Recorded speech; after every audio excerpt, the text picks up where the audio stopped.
Marcus Aurelius. Marcus Annius Verus was born in Rome in 121. The Annii had come a century before from Succubo near Cordova. There, it seems, their honesty had won them the cognomen Verus, true. 3 months after the boy's birth, his father died, and he was taken into the home of his rich grandfather, then consul. Hadrian was a frequent visitor there. He took a fancy to the boy and saw in him the stuff of kings. Seldom has any lad had so propitious a youth, or so keenly appreciated his good fortune. "To the gods," he wrote 50 years later, "I am indebted for having good grandparents, good parents, a good sister, good teachers, good kinsmen and friends, nearly everything good." Time struck a balance by giving him a questionable wife and a worthless son. His Meditations lists the virtues these people had and the lessons he received from them in modesty, patience, manliness, abstemiousness, piety, benevolence, and a simplicity of life far removed from the habits of the rich, though wealth surrounded him on every side. Never was a boy so persistently educated. He was attached in boyhood to the service of temples and priests. He committed to memory every word of the ancient and unintelligible liturgy, and though philosophy later shook his faith, it never diminished his sedulous performance of the old exacting ritual. Marcus liked games and sports, even bird snaring and hunting, and some efforts were made to train his body as well as his mind and character. But 17 tutors in childhood are a heavy handicap. 4 grammarians, 4 rhetors, 1 jurist, and 8 philosophers divided his soul among them. The most famous of these teachers was M. Cornelius Fronto, who taught him rhetoric. Though Marcus loved him, lavished upon him all the kindnesses of an affectionate and royal pupil, and exchanged with him letters of intimate charm, the youth turned his back upon oratory as a vain and dishonest art, and abandoned himself to philosophy. He thanks his instructors for sparing him logic and astrology, thanks Diognetus the Stoic for freeing him from superstition, Junius Rusticus for acquainting him with Epictetus, and Sextus of Chaeronea for teaching him to live in conformity with nature. He is grateful to his brother Severus for telling him about Brutus, Cato of Utica, Thracia, and Helvidius. From him I received the idea of a state in which there is the same law for all, a polity of equal rights and freedom of speech, and the idea of a kingly government that most of all respects the freedom of the governed. Here the Stoic ideal of monarchy takes possession of the throne. He thanks Maximus for teaching him self-government and not to be led aside by anything, cheerfulness in all circumstances, and a just admixture of gentleness and dignity, and to do appointed tasks without complaining. It is clear that the leading philosophers of the time were priests without religion rather than metaphysicians without life. Marcus took them so seriously that for a time he almost ruined a naturally weak constitution with ascetic devotions. At the age of 12 he took on the rude cloak of a philosopher, slept on a little straw strewn over the floor, and long resisted the entreaties of his mother to use a couch. He was a Stoic before he became a man. He offers thanks that I preserved the flower of my youth, that I took not upon me to be a man before my time, but rather put it off longer than I needed, that I never had to do with Benedicta, and afterwards, when I fell into some fits of love, I was soon cured. 2 influences diverted him from professional philosophy and sanctity. One was the succession of minor political offices to which he was appointed. The realism of an administrator was crossed with the idealism of a meditative youth. The other was his close association with Antoninus Pius. He did not fret at Antoninus's longevity, but continued his life of stoic simplicity, philosophical study, and official duties, while living in the palace and serving his protracted apprenticeship. And the example of his adoptive father's devotion and honesty in government became a powerful influence in his development. The name by which we know him, Aurelius, was the clan name of Antoninus, which both Marcus and Lucius, on their adoption, had taken as their own. Lucius became a gay man of the world, a graceful adept in the pleasures of life. When, in 146, Pius desired a colleague to share the government with him, he named Marcus only and left to Lucius the empire of love. On the death of Antoninus, Marcus became sole emperor. But remembering Hadrian's wish, he at once made Lucius Verus his full colleague and gave him his daughter Lucilla in marriage. At the outset of his reign, as at the end, the philosopher erred through kindness. The division of rule was a bad precedent which, in the heirs of Diocletian and Constantine, would divide and weaken the realm. Marcus asked the Senate to vote Pius divine honors, completed with perfect taste the temple that Pius had raised to his wife, and rededicated it to Antoninus and Faustina both. Its 10 Corinthian monolithic columns are among the finest remains in the Forum. The portico is intact, and the cella, though shorn of its marble facing, has survived as the Church of San Lorenzo in Miranda. He paid the Senate every courtesy and rejoiced to see that many of his philosopher friends had found their way into its membership. All Italy and all the provinces acclaimed him as Plato's dream come true. The philosopher was king. But he had no thought of attempting a utopia. Like Antoninus, he was a conservative. Radicals do not grow up in palaces. He was a philosopher-king in the Stoic rather than the Platonic sense. Never hope, he admonished himself, to realize Plato's republic. Let it be sufficient that you have in some degree ameliorated mankind, and do not think such improvement a matter of small importance. Who can change the opinions of men? And without a change of sentiments, what can you make but reluctant slaves and hypocrites? He had discovered that not all men wished to be saints, and he sadly reconciled himself to a world of corruption and wickedness.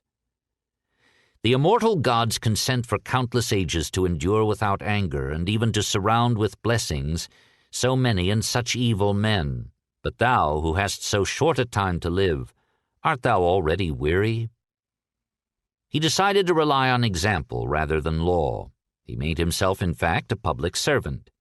He carried all the burdens of administration and judgment, even that part which Lucius had agreed to take but was neglecting. He allowed himself no luxury, treated all men with simple fellowship, and wore himself out by being easy of access. He was not a great statesman. He spent too much of the public funds in cash gifts to the people and the army, gave each member of the Praetorian Guard 20,000 sesterces, increased the number of those who could apply for free corn, provided frequent and costly games, and remitted large sums in unpaid taxes and tribute. It was generosity with many precedents, but unwise at a time when rebellion or war visibly threatened or was breaking out in several provinces and on far-spread frontiers. Marcus continued sedulously that reform of law which Hadrian had begun. He increased the number of court days and reduced the length of trials. He himself often sat as judge, inflexible against grave offenses, but usually merciful. He devised legal protection for wards against dishonest guardians, for debtors against creditors, for provinces against governors. He connived at the rejuvenation of the forbidden collegia, legalized those associations which were chiefly burial societies, made them legal persons eligible for bequests, and established a fund for the interment of poor citizens. He gave the alimenta the widest extension in their history. After the death of his wife, he created an endowment for the aid of young women. A pretty bas-relief shows us such girls crowding around the younger Faustina, who pours wheat into their laps. He abolished mixed bathing, forbade extravagant remuneration to actors and gladiators, restricted, according to their wealth, the expenditures of the cities on games, required the use of foiled weapons in gladiatorial contests, and did all that sanguinary custom would allow to banish death from the arena. The people loved him, but not his laws. When he enlisted gladiators in his army for the Marcomannic Wars, the populace cried out in good-humored anger, "He is taking our amusement from us. He wants to force us to be philosophers." Rome was preparing, but not quite ready, to be Puritan. It was his misfortune that his fame as a philosopher and the long peace under Hadrian and Antoninus encouraged rebels within and barbarians without. In 162, revolt broke out in Britain, the Cati invaded Roman Germany, and the Parthian king Vologases III declared war upon Rome. Marcus chose able generals to put down the revolt in the north, but he delegated to Lucius Verus the major task of fighting Parthia. Lucius got no farther than Antioch, for there lived Panthea, so beautiful and accomplished that Lucian thought all the perfections of all sculptural masterpieces had come together in her, to which were added a voice of intoxicating melody, fingers skilled on the lyre, and a mind enriched with literature and philosophy. Lucius saw her and, like Gilgamesh, forgot when he was born. He abandoned himself to pleasure, to hunting, at last to debauchery, while the Parthians rode into terror-stricken Syria. Marcus made no comment on Lucius, but sent to Avidius Cassius, second in charge in Lucius's army, a plan of campaign whose military excellence helped the general's own ability not only to drive the Parthians back across Mesopotamia, but to plant the Roman standards once more in Seleucia and Ctesiphon. This time the two cities were burned to the ground, lest they serve again as bases for Parthian campaigns. Lucius returned from Antioch to Rome and was awarded a triumph, which he magnanimously insisted that Marcus should share. Lucius brought with him the invisible victor of the war, pestilence. It had appeared first among the troops of Avidius in captured Seleucia. It spread so rapidly that he withdrew his army into Mesopotamia, while the Parthians rejoiced at the vengeance of their gods. The retreating legions carried the plague with them to Syria. Lucius took some of these soldiers to Rome to march in his triumph.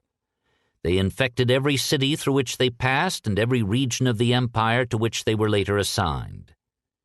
The ancient historians tell us more of its ravages than of its nature. Their descriptions suggest exanthematous typhus or possibly bubonic plague. Galen thought it similar to the disease that had wasted the Athenians under Pericles. In both cases, black pustules almost covered the body.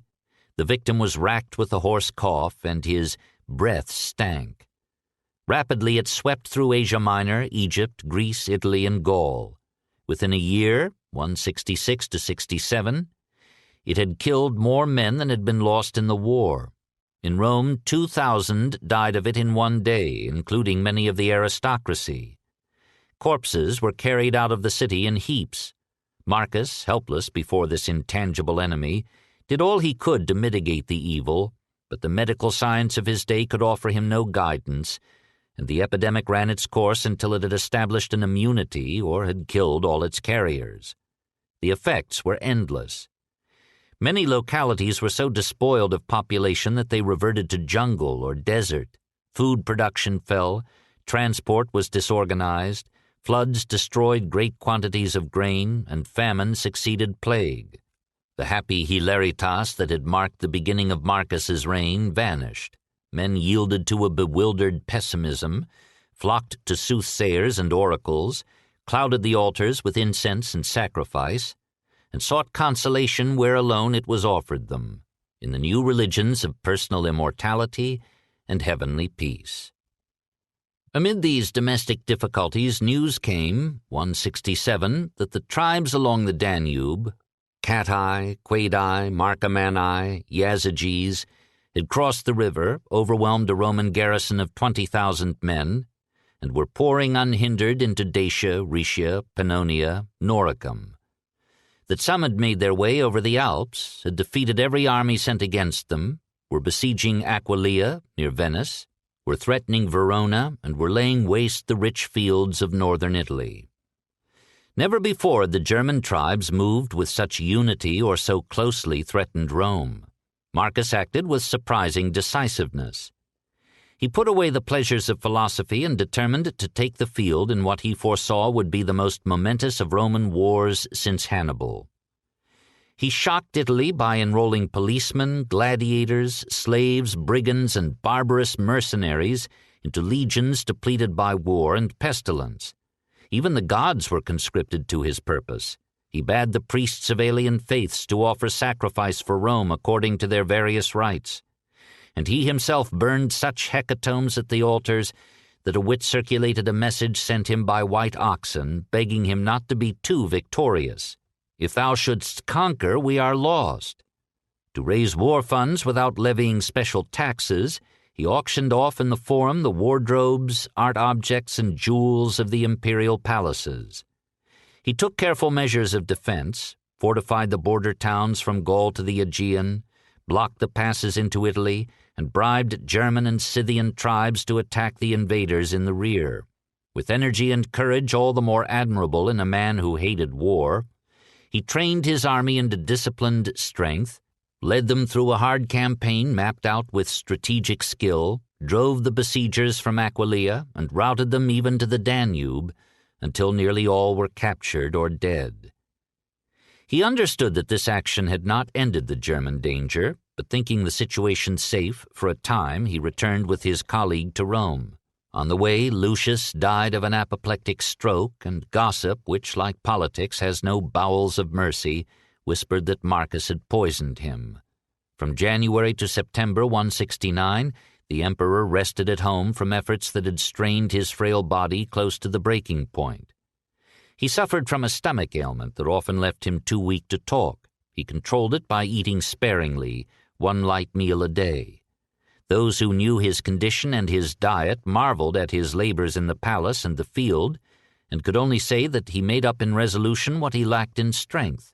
On several occasions he called in the most famous physician of the age, Galen of Pergamum, and praised him for the unpretentious remedies he prescribed. Perhaps a succession of domestic disappointments cooperated with political and military crises to aggravate his illness and make him old at 48. His wife, Faustina, whose pretty face has come down to us in many a sculptured portrait, may not have relished sharing bed and board with incarnate philosophy. She was a lively creature who longed for a gayer life than his sober nature could give her. The talk of the town assumed her infidelity. The mimes satirized him as a cuckold, and even named his rivals.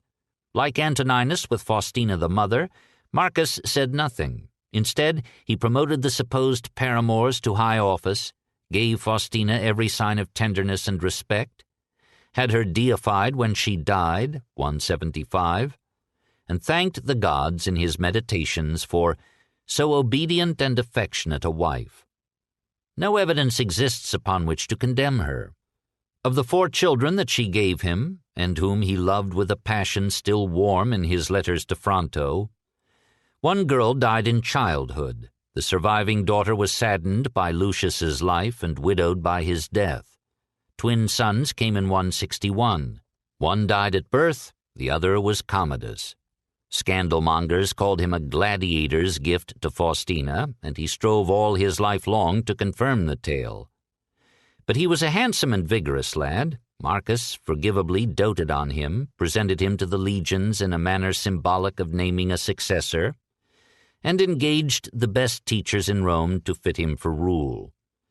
The youth preferred to model cups, dance, sing, hunt, and fence. He developed an understandable aversion to books, scholars, and philosophers, but enjoyed the company of gladiators and athletes. Soon he surpassed all comrades in lying, cruelty, and coarse speech. Marcus was too good to be great enough to discipline him or renounce him. He kept on hoping that education and responsibility would sober him and make him grow into a king.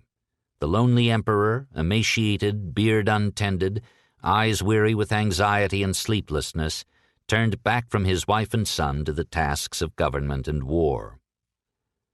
The assaults of the Central European tribes against the frontier had stopped only for a breathing spell. In this struggle to destroy an empire and make barbarism free, peace was but an armistice. In 169, the Catti invaded the Roman regions of the Upper Rhine. In 170, the Colsi attacked Belgica, and another force besieged Sarmizegetusa. The Costoboii crossed the Balkans into Greece and plundered the Temple of the Mysteries at Eleusis, 14 miles from Athens. The Morai, or Moors, invaded Spain from Africa, and a new tribe, the Longobardi, or Lombards, made its first appearance on the Rhine. Despite 100 defeats, the fertile barbarians were growing stronger, the barren Romans weaker. Marcus saw that it was now a war to the death, that one side must destroy the other or go under. Only a man schooled in the Roman and Stoic sense of duty could have transformed himself so completely from a mystic philosopher into a competent and successful general. The philosopher remained, hidden under the imperator's armor. In the very tumult of this Second Marcomannic War, 169–75, in his camp facing the Quaedi on the river Grana, probably the Gran, a tributary of the Danube, Marcus wrote that little book of meditations by which the world chiefly remembers him. This glimpse of a frail and fallible saint pondering the problems of morality and destiny while leading a great army in a conflict on which the fate of the empire turned is one of the most intimate pictures that time has preserved of its great men. Pursuing the Sarmatians by day, he could write with sympathy of them at night. A spider, when it has caught a fly, thinks it has done a great deed. So does one who has run down a hare, or who has captured Sarmatians. Are they not all alike robbers?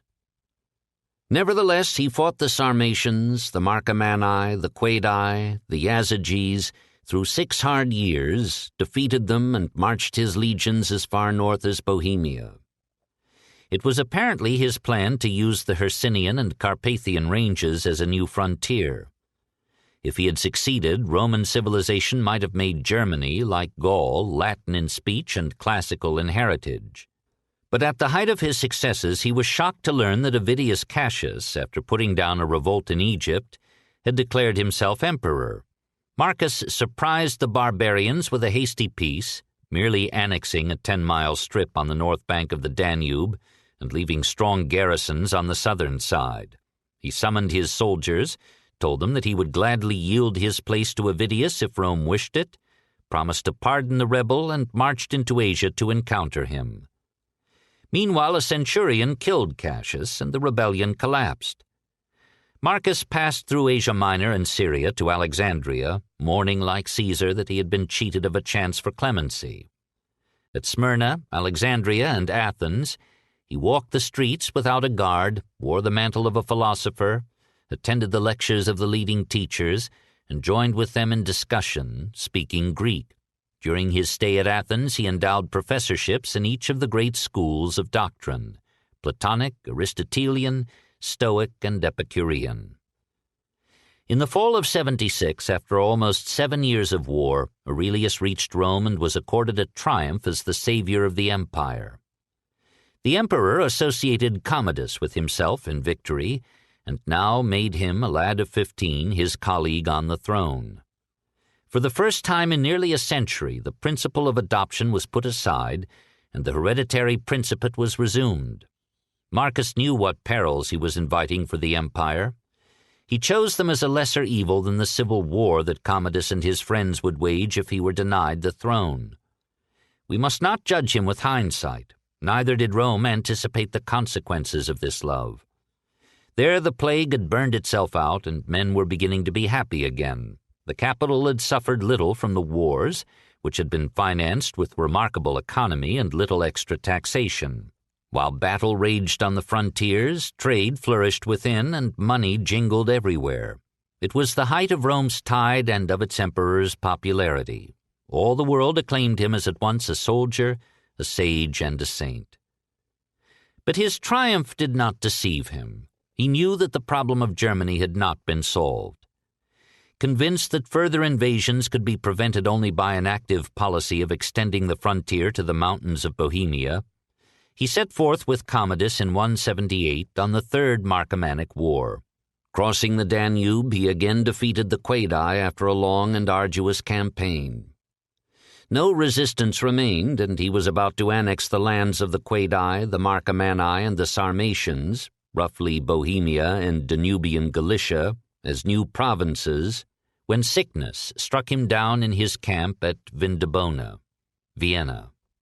Feeling death's hand, he called Commodus to his side and warned him to carry through the policy which was now so near fulfillment, and realize the dream of Augustus by pushing the boundary of the empire to the Elbe.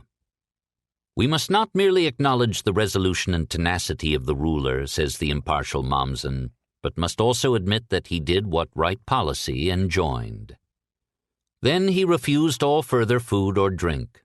On the 6th day he rose with his last strength and presented Commodus to the army as the new emperor.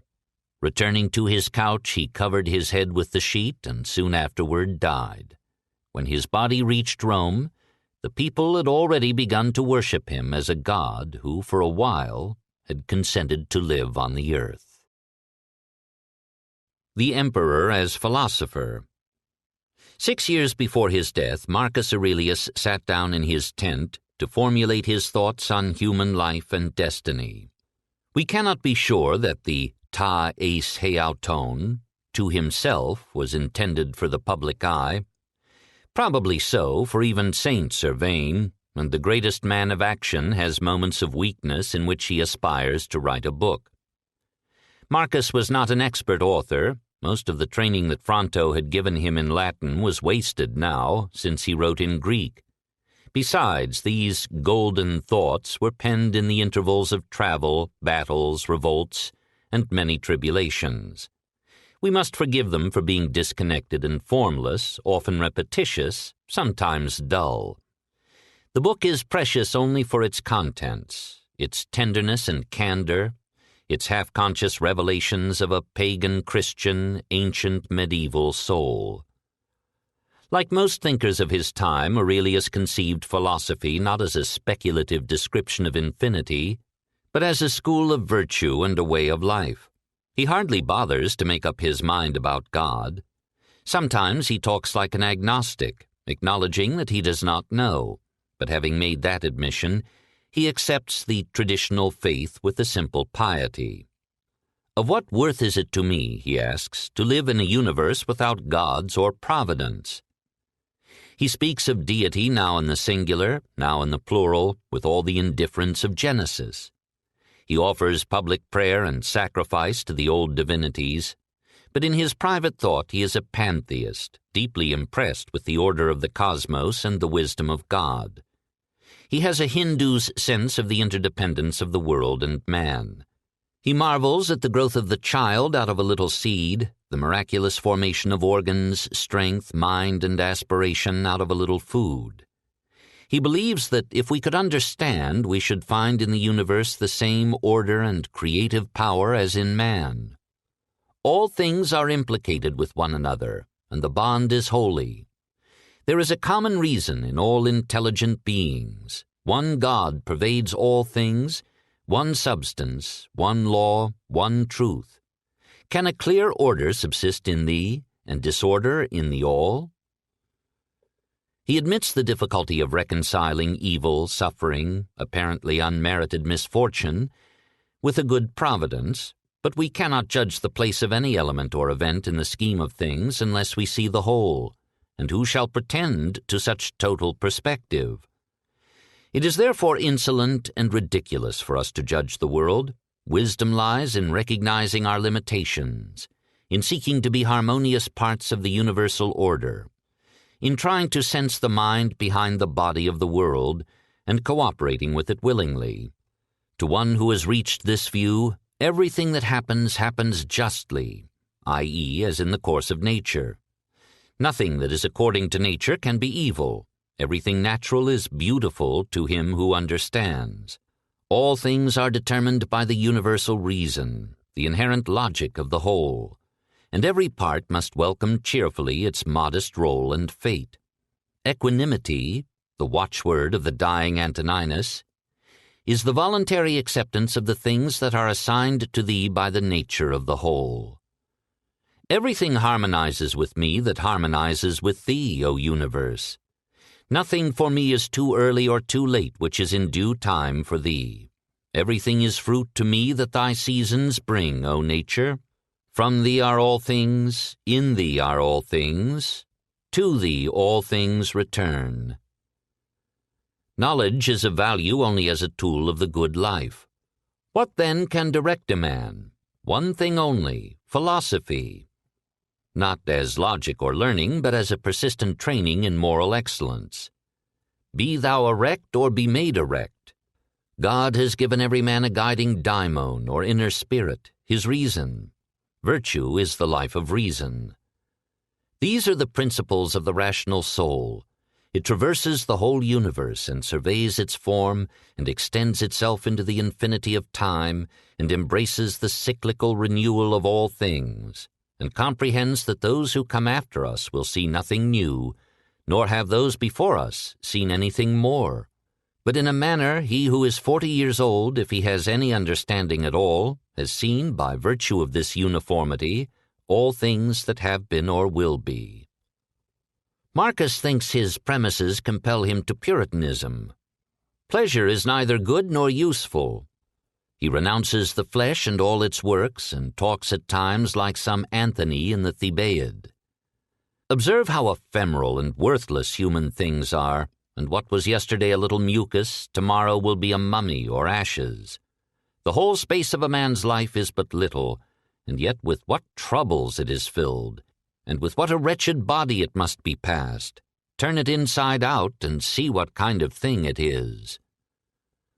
The mind must be a citadel free from bodily desires, passions, anger, or hate. It must be so absorbed in its work as hardly to notice the adversities of fortune or the barbs of enmity.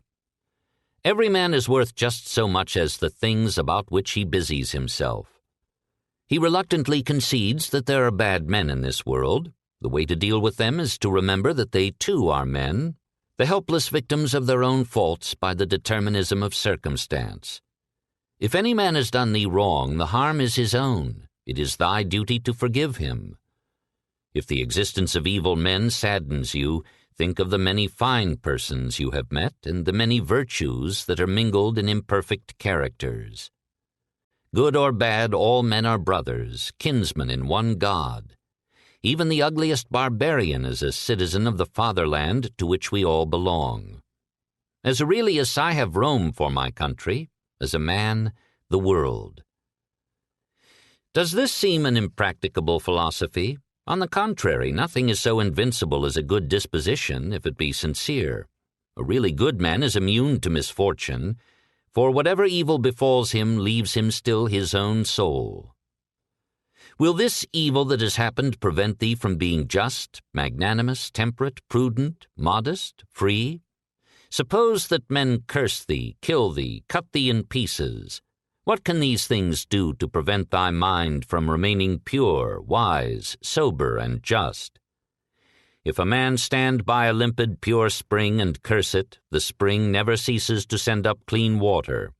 If he cast dirt into it or filth, it will speedily wash them out and be unpolluted again. On every occasion that brings thee trouble, remember to apply this principle, that this is not a misfortune, but that to bear it nobly is good fortune. Thou seest how few the things are to which, if a man lays hold of, he is able to live a life that flows on quietly and is like the existence of the gods. Marcus's life, however, did not flow on quietly. He had to kill Germans while writing this fifth gospel, and in the end he faced death with no consolation in the son who would succeed him, and no hope of happiness beyond the grave. Soul and body alike returned to their original elements. For as the mutation and dissolution of bodies make room for other bodies doomed to die, so the souls that are removed into the air after life's existence are transmuted and diffused into the seminal intelligence of the universe, and make room for new souls. Thou hast existed as a part. Thou shalt disappear in that which produced thee. This, too, nature wills. Pass, then, through this little space of time conformably to nature, and end thy journeys in content, just as an olive falls when it is ripe, blessing the nature that produced it, and thanking the tree on which it grew. 6. Commodus. When the officer of the guard asked the dying Marcus for the watchword of the day, he answered, "Go to the rising sun. My sun is setting." The rising sun was then 19, a robust and dashing youth without inhibitions, morals, or fear. One would have expected of him, rather than of Marcus the ailing saint, a policy of war to victory or death. Instead, he offered the enemy immediate peace. They were to withdraw from the vicinity of the Danube. to surrender most of their arms, return all Roman prisoners and deserters, pay Rome an annual tribute of corn, and persuade 13,000 of their soldiers to enlist in the Roman legions. All Rome condemned him except the people. His generals fumed at allowing the trapped prey to escape and fight again another day. During the reign of Commodus, however, no trouble came from the Danubian tribes. The young prince, though no coward, had seen enough of war. He needed peace to enjoy Rome. Back in the capital, he snubbed the Senate and loaded the plebs with unprecedented gifts, 725 denarii to each citizen. Finding no field in politics for his exuberant strength, he hunted beasts on the imperial estates and developed such skill with sword and bow that he decided to perform publicly. For a time, he left the palace and lived in the gladiators' school. He drove chariots in the races and fought in the arena against animals and men. Presumably, the men who opposed him took care to let him win, but he thought nothing of fighting unaided and before breakfast a hippopotamus, an elephant, and a tiger, which made no distinctions for royalty. He was so perfect a bowman that with 100 arrows he killed 100 tigers in one exhibition. He would let a panther leap upon some condemned criminal and then slay the animal with one arrow, leaving the man unhurt to die again. He had his exploits recorded in the Acta Diurna, and insisted on being paid out of the treasury for each of his 1,000 combats as a gladiator. The historians upon whom we must here depend wrote, like Tacitus, from the viewpoint and traditions of the offended aristocracy. We cannot tell how much of the marvels they relate are history, how much are revenge. We are assured that Commodus drank and gambled, wasted the public funds, kept a harem of 300 women and 300 boys, and liked to vary his sex occasionally, at least by using a woman's garb, even at the public games. Tales of unbelievable cruelty are transmitted to us. Commodus ordered a votary of Bellona to amputate an arm in proof of piety, forced some women devotees of Isis to beat their breasts with pine cones till they died, killed men indiscriminately with his club of Hercules, gathered cripples together and slew them one by one with arrows. One of his mistresses, Marcia, was apparently a Christian. For her sake, we are told, he pardoned some Christians who had been condemned to the Sardinian mines. Her devotion to him suggests that in this man, described as more bestial than any beast, there was some lovable element unrecorded by history.